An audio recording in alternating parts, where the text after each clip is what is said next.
नमः शिवाय। एक श्री महालक्ष्मी नमः। नमो भगवते वासुदेवाय। जय मां सरस्वती। जय सूर्य नारायण। राधे राधे। आप में से कितने लोग हैं जो आज भी अपने घर के मुख्य द्वार पर दीपक जलाते हैं? लेकिन कुछ लोग ऐसे भी हैं जो घर के मुख्य द्वार पर दीपक जलाते तो हैं, परंतु इस दीपक को जलाने का सही तरीका नहीं जानते। तो आखिर कौन सा है वह सही तरीका? क्या हम गलत तरीके से जलाते हैं और उसका परिणाम भी हमें गलत ही भोगना पड़ता है? आज मैं आपको शास्त्रों के हिसाब से जो सही तरीका है जिससे कि आपके घर में बरकत होगी, धन दौलत से तिजोरी भारी रहेगी, और वहीं आपके घर में तंत्र जादू टोना जैसा कोई काम आपके घर में कभी ना कोई करने की सोच भी नहीं पाएगा। इसके लिए आप सभी को अपने 5 मिनट का समय, बहुत ही कीमती समय जो होता है, वह आपको मुझे देना पड़ेगा। दीपक के बिना पूजा पाठ अधूरी मानी जाती है, क्योंकि बिना दीपक के कोई भी पूजा कर लो, हवन कर लो, यज्ञ कर लो, कोई भी चीज मान्य नहीं होती है। तो दीपक जलाना जितना शुभ होता है, उतना ही यह जानना भी आपके लिए जरूरी है कि सही विधि से जलाया जाए। दीपक से जुड़े कई संकेत हमें पूजा पाठ के दौरान ही मिल जाते हैं, जैसे कि वह यज्ञ या पूजा आपने की है वह सफल हुई है या नहीं हुई है। जैसे दीपक में फूल बनना, पूजा के समय दीपक का बिना हवा के ही बुझ जाना, या बाती का पूरा जलना। चौखट पर दिया जलाना तो देखिए कई जगहों पर दीपक सुबह शाम दोनों समय जलाया जाता है। यह अपनी अपनी श्रद्धा और आस्था पर निर्भर करता है, परंतु शाम के समय दीपक घर पर जलाना हमारे घर से नकारात्मक शक्तियों को दूर करता है और वही सकारात्मक शक्ति को आकर्षित करता है। शाम के समय गोधूली बेला में दीपक जलाना श्रेष्ठ माना जाता है। गोधूली बेला का समय 5 से 7 बजे का होता है। इस समय के बारे में कहा जाता है कि जब शाम को सूर्य ढल रहा होता है और गायें चारा खाने के बाद घर लौट रही होती हैं, घर आ जाती हैं, उस समय उनके पैरों की धूल से सूर्य ढक जाता है, इसलिए इसे गोधूली बेला कहा जाता है। इस समय आपको ये दीपक जलाना चाहिए। दीपक जलाते समय आपको एक काम जरूर करना चाहिए, सीधे दहलीज पर इसे बिल्कुल भी नहीं जलाना चाहिए। दीपक को सीधे दरवाजे, मुख्य दरवाजे के एकदम सामने बिल्कुल भी नहीं जलाना चाहिए। लेकिन कहां जलाना चाहिए? पहले अपने पूजा के मंदिर में जलाएं, और मंदिर में एक साथ 3 दीपक आपको जलाना है। एक दीपक पूजा के मंदिर में लगेगा, दूसरा दीपक आपको तुलसी जी के पास रखना है, और तीसरा दीपक आपको हनुमान चालीसा की यह चौपाई, उसे बोलते हुए आपको अपने मुख्य द्वार पर तीसरे दीपक को लगा देना है। चौपाई कौन सी है? ध्यान से सुनिएगा। भूत पिशाच निकट नहीं आवे, महावीर जब नाम सुनावे। इसे बोलते हुए पहले आप उस दीपक को अपने घर में, हर एक कमरे में, पूरे घर में उसे घुमाएं। दहलीज को, जो दहलीज है उसके बाहर की ओर आप इसे रखिएगा। यह दीपक आपको प्लास्टिक का प्रयोग करके नहीं बनाना है, बल्कि धातु का ही आपको दीपक लेना है, या फिर आप मिट्टी का दीपक भी ले सकते हैं। घर का तंत्र मंत्र बिल्कुल ही भूल जाएंगे। तंत्र मंत्र, भूत पिशाच कोई भी आपके घर दरवाजे नहीं आ पाएगा, दूर भाग जाएंगे। दरिद्रता भी आपके घर से दूर भाग जाएगी और मां लक्ष्मी आपकी ओर आकर्षित होंगी। घर की हर एक समस्या दूर होगी। ध्यान रहे कि जब भी प्रारंभ करें तब इसी तरह से आपको प्रतिदिन दीपक को जलाना है। यह काम बिल्कुल भी टूटना नहीं चाहिए। बस कुछ ही दिनों में घर में बरकत आना प्रारंभ हो जाएगी।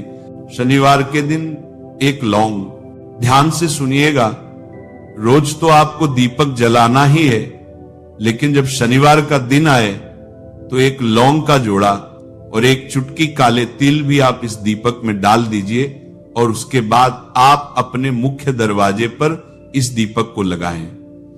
दीपक को साइड में लगाएं, मुख्य द्वार से साइड में लगाएं, और 100% आपकी जो भी समस्या है वह दूर हो जाएगी, और आप खुद अनुभव करेंगे कि आप एक बार इस प्रयोग को जरूर कीजिए। आपके घर में इतनी बरकत आएगी कि आप संभल नहीं पाएंगे। घर का बच्चा बच्चा सुरक्षित रहेगा। किसी की काली नजर, बुरी नजर आपके घर परिवार पर नहीं पड़ पाएगी। और आप दिन दुगनी रात चौगुनी ही तरक्की करेंगे। जीवन में किसी भी चीज का अभाव नहीं होगा। आपको शाम के समय पूजा करनी है तो दिन में भी आप शुद्धता का ध्यान रखें। जैसे कि आप जब भी शौचालय जाते हैं, स्नानागार जाते हैं, तब उस समय शुद्धिकरण अवश्य कीजिए, कुल्ला अवश्य करना चाहिए। हर बार जब आप स्नानागार जाते हैं तो अगर आप दिन भर शुद्धिकरण का ध्यान रखते हैं तो शाम के समय बिना स्नान किए भी सिर्फ हाथ पैर धोकर पूजा कर सकते हैं और चाहे तो स्नान भी कर सकते हैं। जैसे कि गर्मियों के दिन हैं तो शाम के समय भी आप स्नान करके पूजा कर सकते हैं। तो बहुत सारी चीजें आप स्वयं अपने विवेक से निर्धारित कर सकते हैं। शाम की पूजा में दीपक किस समय जलाना चाहिए? शाम को जब पूजा का समय होता है वह प्रदोष काल का समय होता है, मतलब जिस समय सूर्य अस्त हो रहा होता है उस समय हमारे घर में दीपक प्रज्वलित हो जाना चाहिए। अब जैसे कि आप लोगों के प्रश्न आते हैं कि शाम को कितने बजे दीपक जलाना चाहिए, तो देखिए शाम को सूर्यास्त का समय हर मौसम में अलग अलग होता है। जैसे कि सर्दियां चल रही हों तो 5:30 बजे तक भी सूर्यास्त हो जाता है। जैसे गर्मियों का मौसम है तो 6:30 से लेकर 7:00 बजे तक सूर्यास्त का समय होता है, कई बार 7:30 बजे तक हो जाता है। प्रत्येक मौसम में सूर्यास्त का समय अलग अलग होता है, इसलिए एक सही समय बताना कि इसी समय आप दीप प्रज्वलित करें तो यह बहुत मुश्किल होगा और ठीक भी नहीं होगा। एक ही समय पर हर बार हम दीप प्रज्वलित नहीं कर पाएंगे, इसलिए संध्या काल का ध्यान रखिए। जब संध्या काल का समय होता है, मतलब जब सूर्यास्त हो रहा होता है, उस समय आप अपने घर में दीपक प्रज्वलित कर दीजिए। अब बात करते हैं कि कितने दीपक आपको अपने घर में प्रज्वलित करनी चाहिए। शास्त्रों के अनुसार संध्या काल में प्रतिदिन अपने घर के मुख्य द्वार पर एक दीपक अवश्य जलाना चाहिए। इससे क्या होता है? शास्त्रों के अनुसार शाम के समय संध्या काल में लक्ष्मी माता और उनकी बहन दरिद्रता दोनों ही भ्रमण पर निकलती हैं, तो जिस घर के मुख्य द्वार पर दीपक प्रज्वलित होता है उस घर में महालक्ष्मी प्रवेश करती हैं, और जिस घर के मुख्य द्वार पर दीपक नहीं जल रहा हो उस घर में दरिद्रता आती है। तो इसीलिए महालक्ष्मी का प्रवेश आपके घर में हो, इसके लिए घर के मुख्य द्वार पर एक दीपक अवश्य प्रज्वलित करना चाहिए।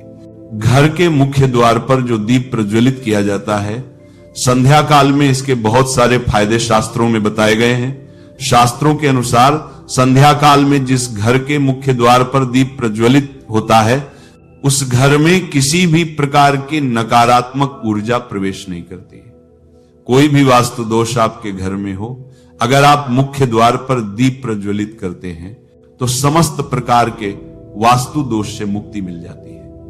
अगर आपके घर में पितृदोष है जिसकी वजह से परेशानियां आपके घर में बनी हुई हैं, तो घर के मुख्य द्वार पर जो हम दीप प्रज्वलित करते हैं इससे घर का पितृदोष भी समाप्त हो जाता है। और इसके अलावा घर में किसी भी प्रकार की अशांति रहती हो या फिर आपके घर में बीमारियां बहुत रहती हैं, कलह रहता है, आर्थिक तंगी रहती है, तो घर के मुख्य द्वार पर हम दीप प्रज्वलित करते हैं तो समस्त प्रकार की परेशानियों और दुखों से आपको मुक्ति मिल जाती है। इसीलिए घर के मुख्य द्वार पर दीप प्रज्वलित करना अत्यंत आवश्यक होता है। शास्त्रों के अनुसार घर के मुख्य द्वार पर एक दीपक अवश्य ही होना चाहिए। अब बात करें दूसरे दीपक की, तो दूसरा दीपक आपको अपने घर की तुलसी के पास प्रज्वलित करना चाहिए। शास्त्रों के अनुसार अगर शाम के समय संध्या काल में तुलसी की जड़ के पास अंधेरा रहता है तो ऐसे घर में दरिद्रता का स्थायी वास बन जाता है। जिन घरों में शाम के समय तुलसी के पास दीप प्रज्वलित किया जाता है ऐसे घर में लक्ष्मी का वास होता है। श्री हरिविष्णु सहित महालक्ष्मी ऐसे घरों में वास करती हैं। तो आपको प्रयास करना चाहिए कि शाम के समय तुलसी के पास एक दीपक अवश्य प्रज्वलित करें। अब बात करें अगले दीपक की, तो शाम के समय अपने घर के ईशान कोण में, मतलब जहां पर भी आपने अपने घर का मंदिर बनाया हुआ है उसी स्थान पर घर के मंदिर में एक दीपक अवश्य प्रज्वलित कीजिए। 2-3 दीपक आपको प्रतिदिन अवश्य प्रज्वलित करने चाहिए। और अगर आप तीनों दीपक प्रतिदिन प्रज्वलित करते हैं तो विश्वास रखिए आपके घर की बहुत सारी परेशानियां स्वयं ही समाप्त हो जाती हैं। और अब बात करते हैं अगले प्रश्न के बारे में, जो आप लोगों के हमेशा प्रश्न आते हैं कि दीपक किस चीज से प्रज्वलित करना चाहिए। सरसों का तेल डाल सकते हैं या नहीं, या फिर तिल के तेल का प्रयोग करना चाहिए, या फिर शुद्ध गाय के घी का, किस चीज से हम दीपक प्रज्वलित करें। तो देखिए, शास्त्रों के अनुसार सरसों के तेल का दीपक हर जगह प्रज्वलित नहीं करना चाहिए। सरसों का तेल कड़वा तेल कहा जाता है। इस तेल का दीपक हम प्रज्वलित करते हैं शनिदेव के लिए। अगर आप दीप दान करते हैं शनिवार के दिन, तो आपको सरसों के तेल का दीपक प्रज्वलित करना चाहिए। और आप चाहे तो जैसे कि पीपल का वृक्ष होता है, वहां पर भी सरसों के तेल का दीपक प्रज्वलित करना चाहिए, या फिर भैरव देवता होते हैं, उनके लिए भी सरसों के तेल का दीपक प्रज्वलित किया जाता है। इसके अलावा कहीं पर भी सरसों के तेल का दीप प्रज्वलित करने की बात शास्त्रों में नहीं कही गई है। शास्त्रों के अनुसार किसी भी देवता के निमित्त जो हम दीप प्रज्वलित करते हैं, उसमें गाय का घी डालकर ही प्रज्वलित करना चाहिए। अब देखिए, ऐसे समय में जबकि गाय का शुद्ध घी नहीं मिल पाता है, तब हमें क्या करना चाहिए? तब आपको गाय के घी के नाम पर जो भी घी मिल जाता है या फिर शुद्ध घी मिल जाता है, उसका प्रयोग कर सकते हैं, या फिर आप चाहे तो तिल के तेल का दीप प्रज्वलित कर सकते हैं। तो प्रतिदिन जो आप दीपक प्रज्वलित करते हैं अपने घर में, चाहे आप घर के मुख्य द्वार पर प्रज्वलित करें, या फिर तुलसी के पास प्रज्वलित करते हैं, या फिर घर के ईशान कोण में प्रज्वलित करते हैं, तो सभी दीपक आप तिल के तेल या शुद्ध घी से प्रज्वलित करें। और जब आप दीपक प्रज्वलित करते हैं, जैसे कि मुख्य द्वार पर ज्योति प्रज्वलित करेंगे, या फिर तुलसी के पास दीप प्रज्वलित करते हैं, या फिर घर में जो दीप प्रज्वलित किया जाता है, तो एक चीज का ध्यान रखना चाहिए, कभी भी दीपक को सीधे जमीन पर नहीं रखा जाता है। दीपक रखते समय प्रतिदिन दीपक के नीचे थोड़ा सा आप चाहे तो चावल रख सकते हैं, या फिर आप चाहे तो थोड़े से पुष्प रख सकते हैं। और हां, अगर आप दीपक के नीचे चावल रखते हैं, तो इस बात का आपको ध्यान रखना है कि चावल अखंडित होना चाहिए, क्योंकि ऐसा माना जाता है कि अगर टूटे हुए चावलों का प्रयोग हम पूजा में करते हैं किसी भी प्रकार से, चाहे दीपक के नीचे रखकर करते हैं या फिर अक्षत के रूप में करते हैं, तो इससे घर में दरिद्रता आती है। इसीलिए अखंडित चावल होने चाहिए अगर आप दीपक के नीचे रखते हैं तो। और जैसे कि कई लोगों के प्रश्न आते हैं कि प्रतिदिन जो दीपक के नीचे हम चावल रखेंगे, तो उस चावल का अगले दिन क्या करना चाहिए? तो अगले दिन उठाकर आप पक्षियों को डाल दीजिए, पक्षी उसे खा जाते हैं। और घर में जो आप ईशान कोण में दीप प्रज्वलित करते हैं, मतलब घर के मंदिर में जो दीपक प्रज्वलित किया जाता है, उस दीपक को आप किसी पात्र में भी रख सकते हैं। जैसे कि एक छोटी सी प्लेट ले लीजिए, उसी प्लेट में दीपक रख दीजिए और उस दीपक को हम प्रज्वलित करते हैं। मतलब घर के मंदिर में जो दीपक प्रज्वलित करेंगे वह आप किसी पात्र में भी रख सकते हैं, लेकिन सीधे जमीन पर आपको कोई भी दीपक नहीं रखना, इस बात का ध्यान रखिए।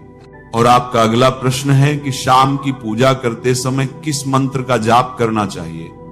दीप प्रज्वलित करते समय दीप जलाने का मंत्र क्या होता है? तो देखिए, दीप जलाने का मंत्र मैं आपको बता देता हूं। आप अगर जप सकते हैं तो जप कीजिए, लेकिन अगर आप मंत्र नहीं जाप पाते हैं, तब भी शाम के समय जब दीपक प्रज्वलित करते हैं, उस समय आप किसी भी मंत्र का जाप कर सकते हैं। जैसे कि आप चाहे तो माता रानी, कृष्ण कन्हैया के किसी मंत्र का जाप कर सकते हैं।